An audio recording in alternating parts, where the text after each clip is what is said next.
Family, this is the African American dialogue. I don't know what part this is, 3, 4. I mean, last time we had it was actually in February. We had a great conversation on mental health Pile and Dr. Turner from here in New Orleans. And we had a great conversation on psychology, mental health.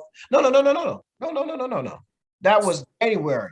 In February, we had a conversation on the law with Chief Judge Brian Michele and UC Phillips, chief prosecutor here in New Orleans, one of the chief prosecutors here in New Orleans. So then in March, we ended up going to South Africa. So we kind of pushed it off to March. So this is our April return. And today we want to wrestle with this very important question. Here's the question that I want to kind of be at the center. And I know these dialogues kind of take on a life of their own, but this is the question that I want at the center. There are many, and let me just frame it this way. I have met at least 20, no exaggeration, in the last year of African Americans who are saying that they are moving to South Africa. I always mention that most of these individuals are high-level professionals, doctors, engineers, and I'm having problems. Okay. Individuals with high-level educational attainment, and many people that we would say in the United States, brother and sister, you're successful. But these people have visited an attorney. I met an attorney last week who was saying no, and this is a very successful brother, stayed at the Ritz-Carlton here in New Orleans when he visited. But he said he is looking to go to South Africa, right? He is looking to relocate to South Africa. So all of these, and these are just the ones that I have met personally, right? Personally, shook hands with, talked to on the phone. There's so many more that have been in my email through exchange, asking me the visa process, asking me, what place should they stay, what neighborhood should. So, and some people said I visited 2 months ago, and now my wife and I, or my husband and I, are looking to relocate. My wife can attest that we have done so many Zoom calls with different individuals that come through our inbox. Again, so that's the context. There's a lot of African Americans looking to move to South Africa. The question is, what can African Americans contribute to South Africa, right? We don't, and I said this in the video, we don't want to come and lay on someone's leg, which means we don't want to come and be a burden on anyone, nor do we want to come and just be those expats who take on a role, let me be careful, of some of them white folks, to come to the country and just enjoy a great life. And then, they're watching, they're living in the gated communities, and they're, eating all the good food and enjoying Cape Town and all of that stuff, going to the beaches in Durban, but they're not contributing anything to the society. They're not making anything better for those who are on the ground every day, those who embrace us, who embrace us every time we come, those who the great philosophical musician Sly Stone would call everyday people, right? So what can we do? What should be the African Americans' role in terms of contribution? Who wants to jump in? Who wants to jump in and take it? I'm gonna call on my brother Easy. See if my brother Easy can give us some insight onto that. Okay, and this is my piece. I think we have this is what the country looks like from my point of view. We've got a bigger economy, but we are mostly concentrated on, this smaller portion of the economy that we are familiar with. And I know that through interactions with you, we can open up or broaden our horizons and be able to access the other parts of the economy. And there is so much. I think the cake is bigger. And that would also help not only this country, but I think the continent at large, so that at least some of these things, as we find a model that works, we can, take it further to other parts of the continent. That should be my piece. Yeah. Okay. I want to pick on Brother Denzel right quick, because he has a unique perspective. He is here in the United States. However, he is a South African from Cape Town. So I want the brother to give your perspective, because I mean, I guess you have been here a while in the U.S. now. That's So, right, Dr. Assad. Thank you. So what do you think? Personally, I think those small startups like your IT firms, your tech firms, those are the ones that I think Americans could definitely contribute towards to grow in the continent of Africa, especially in South Africa. There's a great need for new tech startups to grow in the continent. I've seen in like the city of Durham, for example, there's a lot of Black entrepreneurs that want to start, your IT companies, but they need a place where they could sort of grow. And I was thinking South Africa would be a perfect place where African Americans could definitely invest and contribute towards, so that we could grow that industry as well. And like Brother Easy said, there are different pieces of the cake. So there's also another brother from Nigeria who I spoke to about a week ago, and he said that also the fashion industry is another thing that African Americans could contribute or invest towards. There's definitely a great potential in that industry as well. Yes, definitely. Yeah. Anybody else want to jump in? Because before I start calling on folk, I see Dr. Bennett is on here. Brother James, you want to unmute yourself? There he is. All right, Doc.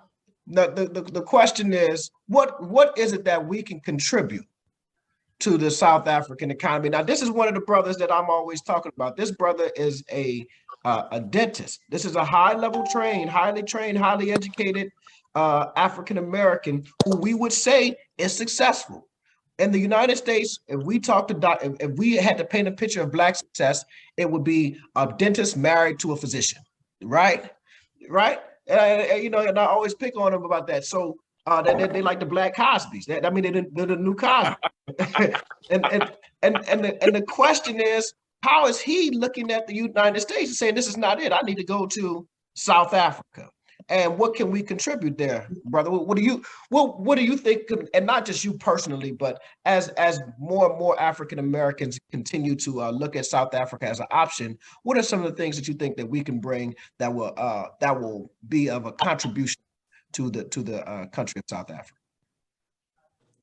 Crazy thing is that since they changed the list of the critical skills list, they took off all healthcare positions off the critical skills list. But we get a lot every time I go live, or every time I'm on your video or whatever, I get comments. You need to come over here and practice dentistry. You need to come over here. My wife need to come over and practice medicine here, even if you just volunteer. Well, the people seem like they need more primary care people there, but obviously the government don't see it that way. So that's interesting there. But also, it's just I believe South Africa has a whole lot of opportunities that's out there. It's just, I believe it probably, I haven't started a business yet, but I believe it may be easier to start a business there, capital-wise. And then we have a whole lot of human capital that's in South Africa that's in need of jobs. And so it's anything that we can put together that can provide jobs to South Africans, I think would be a blessing. Absolutely. SK Bell, you had your hand raised. Yes, I wanted to state that in which I'm sure most of the people participating in this session are aware, many people are aware of the thing that the Rwanda's government is doing with matching people coming into the country and partnering or forming partnerships with the locals there. And some of the business opportunities are agricultural farming, light manufacturing, things like that. So in terms of what I would like to do once I begin travel to South Africa is to meet local individuals in the different provinces and create or partner with locals to create light manufacturing and technological opportunities. So often, and it's going to happen because people are going to make money, but so often when the diaspora, those of us that return back to the continent, we always gear toward entertainment and fashion. And let's be honest, everyone is not going to be able to make a career in those areas. And so because we are, quote, free thinking new individuals with what we would like to do, we need to look at all industries to see what we can contribute. And I know that there are problems with distribution and all of that, logistics and all of that, but I still feel that we have enough brain power to make an impact in other industries and not to always focus on, quote, selling t-shirts and coffee mugs and all of that stuff. Let's be honest, let's be for real and put our monies together in whatever small way that we can to begin to make a greater impact that will affect a larger numbers of the local economies, period. That's all I have to say at this point. SK Bell, you hit on so many very important topics. Cast by Isabel Wilkerson, she mentioned that if we looked at African Americans as a certain caste, right, as a bottom caste, outcast, there were certain jobs and occupations that we were allowed to have, and entertainment was one of those jobs, right? We were allowed to enter that field, not control it. Keep in mind, we don't control the record labels, we don't control the movie theaters, we don't control the radio stations. We just happen to provide the content for these things, but we were allowed to control entertainment. And I think that many times as African Americans, we can't see past the box that has been built for us in terms of entrepreneurship. Right? We think entertainment, we think, again, as she mentioned, clothing lines, right? And those things are important. Those things have proven to be lucrative for some Black folk. But we rarely hear Black folk in the US, even though they do exist, and I don't want to minimize, but we're dreaming about, I'm going to start an IT company, right? I'm going to start a bank, right? We only have 2 Black-owned banks in the entire United States.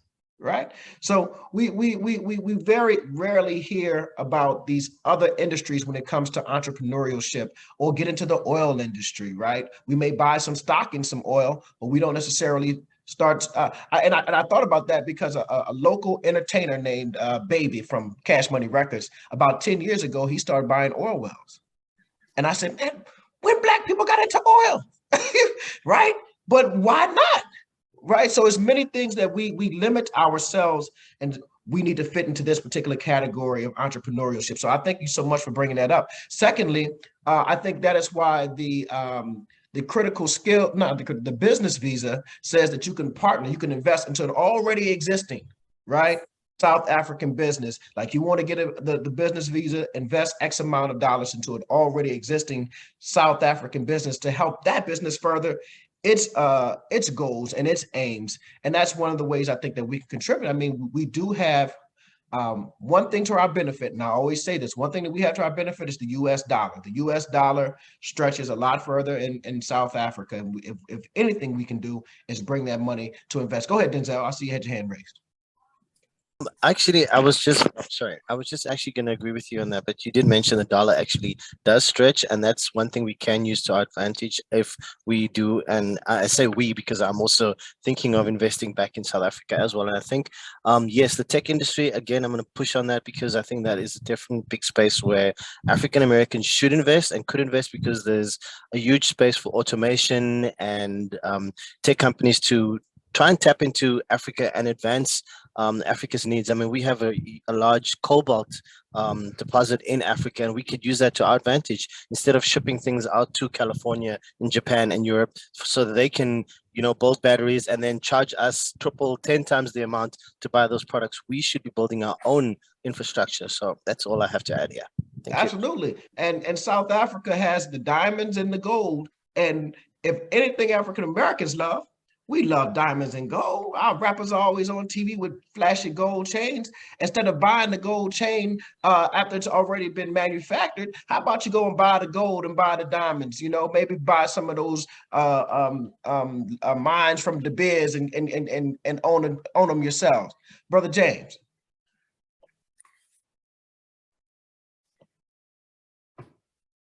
You got to take yourself off of mute, brother. Oh, my bad. When I jumped on, I didn't know what the subject matter was. So I was kind of thrown off. But one thing I failed to mention is agriculture. A lot of people don't want to invest in it or don't think it's important. But when money fails, that's going to be the new currency. If the dollar goes down, if the rand goes down and it's worthless, then you can't go to somebody with a Bitcoin saying, I want to buy this and buy that. Food is going to be your currency. And I just feel like we need to, as a people, to invest in the farmers. That's one of the things I'm going to do. I don't know anything about farming, but I want to invest in farmers and existing farms to help increase their automation and mechanization of their farms to make them more productive and at the same time benefit from it. But, you know, these days, the way the U.S. economy is going, you know, they keep talking about the dollar's going to crash, the dollar's going to be worthless. Then what else are you going to use to purchase things? And I think food is going to be one of the main things. Food and water security is a major thing that people look over. And that's one of the things I just wanted to bring up. Right. And Shirley jumped in. She said she agrees that agriculture is gold, but often overlooked. And I think it's very important. I wanted to point out a few things. Brother James is from Mississippi, right? Mississippi was a slave state, right? And it was a state where we worked the fields, where African Americans worked the fields. We have the agricultural institutional knowledge. We started universities, Tuskegee A&M. The A in A&M stands for agriculture, right? Southern A&M in Baton Rouge, a Black university, right? Started, the A stands for agriculture. So we actually have universities, and we have all of these Black farmers that have had such a hard time in the United States getting the subsidies, getting the stuff that they needed. They've been taken advantage of, but they do know one thing: how to grow. Right. And I know there's some instances in SA where the land is still this industrial farmland or this farmland is still owned by a lot of the whites, and they have the institutional knowledge. So they're not necessarily looking to pass that knowledge on to Black South Africans, but we, oddly enough, have that knowledge. So many Black folk in America run away from the farms, right? Our grandmamas and granddaddies own 4 and 5 and 8 acres of land out in Texas, out in Mississippi, out in northern Louisiana, and we all wanted to go to university, become lawyers and doctors, but our uncles, right, know how to work the land. And I'm saying this because my wife's uncles work the land. That's what they do. They own farms, right? So we have the institutional knowledge. So that's definitely one thing that we could bring. It's depending on how we get it there. Brother Percy. Can you hear me? Okay, I'm sorry. I was just trying to unmute myself. Can you hear me? Yes, sir. Yeah, I have to agree with the point that you had mentioned earlier about there being many opportunities in South Africa. I think there are many opportunities in various industries and various sectors within South Africa. One of the issues that I find as a South African is that is a problem, is that we struggle a bit in South Africa with our psyche. I think we've got a bit of an issue with our psyche in terms of the way we think about business and the way we just generally our psyche. If I can make an example, I think all Black people, all African people, whether in South Africa or around the diaspora, generally grow up in or generally exist in environments that are systematically designed to oppress them. I think that is the case in America as well. Mm-hmm. Mm-hmm. But for me, America has somehow found, or Black Americans or African Americans have somehow found a way to still rise in spite or despite those systematic oppressions.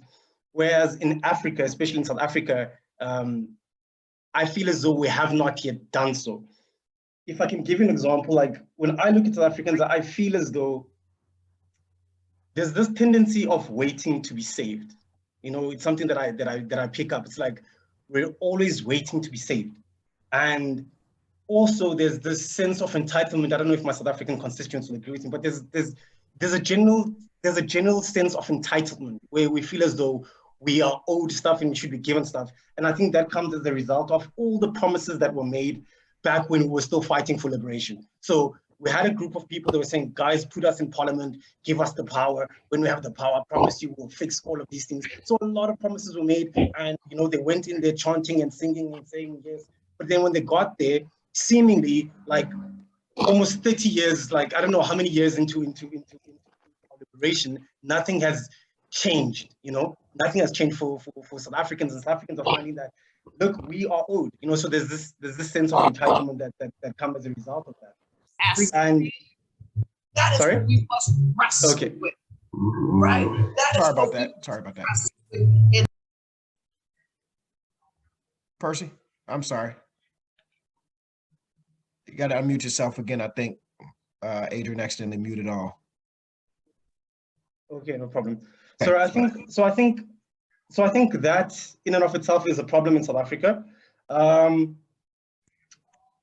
Also, I think there's this issue. The psyche is so deep that we struggle even to support each other, I think, as South Africans. There's a friend of mine who is on the call, who basically, we started a business together, and we were basically, we were helping townships get internet connections, yeah? Mhm. And the system, again, is designed against us, but we found the most resistance from our own people. They were just a lot more critical and a lot less forgiving of mistakes. And you find that they would feel as though they don't have to pay for services because it was just very, very difficult. And it was really a harsh realization that, I know there's a lot of work to be done here psychologically in terms of like the way Black people, the way South Africans, or I say Black South Africans specifically because those are the people that are servicing at the time, view Black businesses. So it's really it's a very deep and very convoluted problem that I think is not as, it's a bit less prevalent, I think, for African Americans. And you'll find that in South Africa, most of the time, the businesses that do succeed are businesses that are run by, especially in the locations and whatnot, are businesses that are run by foreign nationals, because South Africans somehow will rather support foreign nationals than South Africans themselves. So I don't know how, to be honest, Black Americans can help with that, but you guys seem to not struggle from that as much as we do. But I think if there was a way, if you guys could find a way to help us with our psyche, I think that would do I think that would be a massive help, and I think it would then be able to filter down to the different industries and sectors and all the other opportunities. I think the opportunities are there, but I think the opportunities cannot be maximized because of the psyche that we have that I think maybe is a bit distorted. I don't know if I'm making sense. I think you're making absolute sense. The only thing I want to say is this, Brother Percy, and Easy, I see you. Mandela, I see you, and I want to bring in Denzel because I saw he made a comment down at the bottom. But I want to say this. Denzel did say it's nuanced. So let's look at African Americans and let's look at South Africans. I want to say sometimes I'm hard on African Americans, right? Because I think a lot of times South Africans are hard on other Black South Africans, but sometimes I'm hard on African. But the fact is that both groups of Black folk have made incredible strides in short periods of time, right? Black African Americans came from slaves to put a Negro in the White House in 100 years, right? And, we went from 400 years of chattel slavery to where we own nothing when we were property to creating, or at least coming from our culture, right? A Barack Obama and a Kamala Harris and all of these great individuals who have markedly changed the world, right?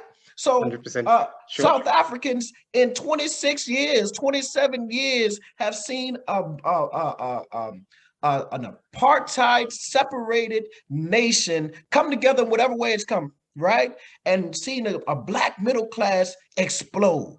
Bottom line is explode. If you compare the growth rate of the Black middle class in South Africa to anywhere in the world, including Black Americans, you guys are by far the leaders, right?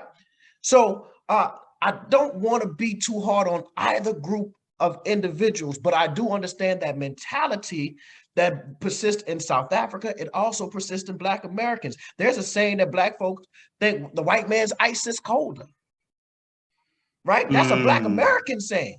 The white man's ice is colder, right? What happened after the end of segregation for Black folk in the United States, right? Black folk had Black banks, we had Black railways, we had Black hotels, we had all these Black businesses in the Black community. The moment we were allowed to go and patronize white communities, our stuff was left to bunk. Our companies went out of business. Our bus companies went out of business. Our hotels shut down, right? Our banks, we lost those. And now I don't want to say that was not without the aid of the government and white folks, because they use infrastructure to destroy us. They jacked the land from Black farmers. So I'm not saying that it was all our fault. I'm just saying that idea that white is right, or that the otherization of economics, that we want to put our money in somewhere else. Secondly, we also, Adrian and I owned a Black business. We owned a coffee shop. We know what it's like when Black folks, think they should get that discount. Of course. You supposed to be hooking me up because you my brother. And I'm saying you supposed to be hooking me up. You're supposed to pay a little extra. You know what I'm saying? Because I'm trying to get this off the ground and employ our cousins and employ our brothers and sisters in the community, right? So 100%. I think all of this exists in various stages. And as Denzel said, it is nuanced. Now, I think there are individuals in Black America who do have this, I think my wife can attest to this. I grew up around a lot of white people, right? I did. I went to schools with them. Okay. And never did I think that white people were smarter than Black people. Never. Never did I think that they had more intelligence than us, because that wasn't the stereotype that was painted. The stereotype that was painted was, if you want somebody really smart, go find you an Asian. That was the stereotype. White people were good for, looking good. They were the standards of beauty in the United States, but not the standards of intelligence, right? And so when you see the leaders in math and science in terms of education, the students, is always the Asians and the Indians, right? So the idea that white folk were smarter than us, it never set hold in my mind. It never set hold in my mind. And I think there are a lot of African Americans who see things that way. Unfortunately, there are a lot of African Americans who don't see ourselves as smart either. So there's a lot of stuff. I think there's a lot of stuff we could dig into, but I'll let Denzel go because I think he's responding to Brother Percy, then Easy, Mandela, and Jabril. Right, Brother Percy, I've heard comments of African Americans and some Africans saying never argue with someone that, what's her name? This lady, I'm trying to remember her name, would leave behind. Harriet Tubman. Harriet Tubman, that's correct. Yes, thanks, Dr. Saad. And I always say, yes, but you know what? Let's not have that mindset. Let's not leave someone behind. Try and always focus on the positive things. So what I normally do is I say, never forget your roots. Never forget those struggles. And like Dr. Saad and like you said, we've achieved so much in this short space of time that that's something we can build on towards. We can say, you know what, we have reached so much. Look at our potential. There's so much we can achieve if we just remind ourselves where we come from and who we are and what we've achieved. That's all we need to do. And someone eventually will see that potential and they'll say, you know what, perhaps you're right. Black businesses can grow. Black businesses will grow if we just keep telling and reminding people of our potential that we have, our innate potential that we have as Black people. Just remind them. Absolutely. Brother Easy. Absolutely. Brother Easy. Yeah. I think Brother Percy said something quite powerful in terms of our psyche. What I observed as well. Let me just say, let me take you back to during, let me say, before prior 1994. As a society, we were very qualitative as a society. Honestly, we were very powerful. That's why we managed to get through to the 1994 elections or situation. Now, here's the thing. What's happening now is we need to have how we used to survive, how we succeeded that. Then we rallied behind everyone. When everyone was doing something, we rallied behind that person. That's why we had good quality doctors, we have good quality teachers, priests. Every profession that was occupied then, they were quality, even farmers.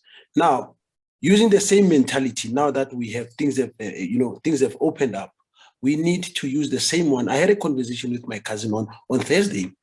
We spoke, economic development issues, to say, we don't even need, honestly, we don't need investment. We don't. We need to sacrifice. We have all what money can buy. We do have that. So what we need is to find ways to rally or even sacrifice financially and otherwise within ourselves and establish especially the primary sectors. There's agriculture there, there's mining, there's a lot in the primary sector. There's so much space there. I'll give you an example. There's a company, not far from where I stay, in Wynberg. It was called Plastotech. That company was producing, everything that the car has, plastic material, dashboards and other things there. In I think it was 2011 or 12 or 10, somewhere there, that company was bought by the United States. And if I was the government of the day, I wouldn't have let that transaction go through. I would have rather took it upon myself to say, no, this thing remains here, because that company was so good for our economy that you can't let it go, And now, right now, where we are, we can contribute, simple things. We have powerful things like, I don't know what you call them there. Here we call them stokvels or social clubs, where we contribute minimum amounts. With those minimum amounts, we can actually buy, we can contribute those amounts and buy, a unit or a business unit, one at a time, whatever, in whatever capacity we can, up to a point where we can see, okay, we've made so much progress, and with that we will be able to sustain ourselves.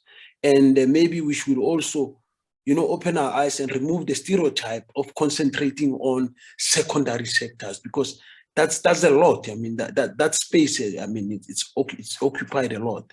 Primary sector is untapped because of our cycle. We don't know how to roll our sleeves and get down to the primary sector and deal with, and be able to produce whatever can produce. That's why other countries, other mercenaries come and get into those areas where there are mineral resources and terrorize the communities there and take over and extract those minerals.